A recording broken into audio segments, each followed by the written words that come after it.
इंजमाम।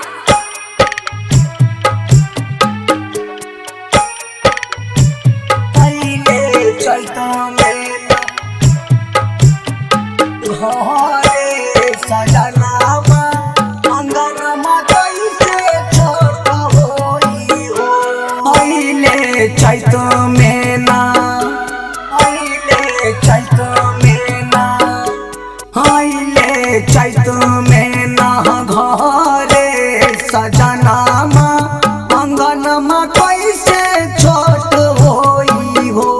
सुनसान लागे पूरा आपन भवनामा अंगनमा कैसे छोट होई हो। आइले चैत में ना घरे सजनामा अंगनमा कैसे छोट होई हो।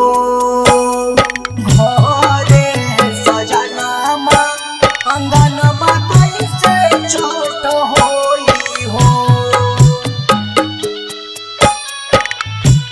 सुनसान लागे पूरा आपन भवनामा अंगनमा कैसे छोट होई।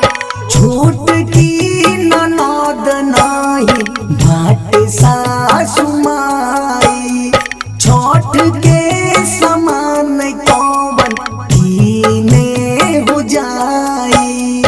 छोट के समान कौवन कीने हो जाई। गोतनी दे दिन नाही बाट सासु माई, छोट के समान कौवन कीने हो जाई। कीने हो जाई कि लागे नहीं कवन हो कामा में मनामा अंगनमा कैसे छोट होई हो। सुनसान लागे पूरा आपन भवनामा अंगनमा कैसे छोट होई हो। घरे सजनामा अंगनमा कैसे छोट होई हो। Music by Inzamam. सुनसान लागे पूरा आपन भवनामा अंगनमा कैसे छोट होई। ओइले न काहे घर इंद्रजीत निर्दोषी, उनके मनल आशु रहे नुकोसी। उनके मनल आशु रहे नुकोसी।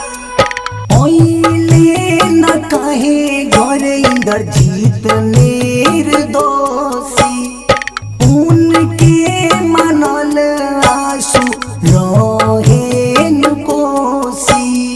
रहे नुकोसी। सारे बॉर्डरे पो छठ में सजनामा अंगनमा सुना सुन लागे हो।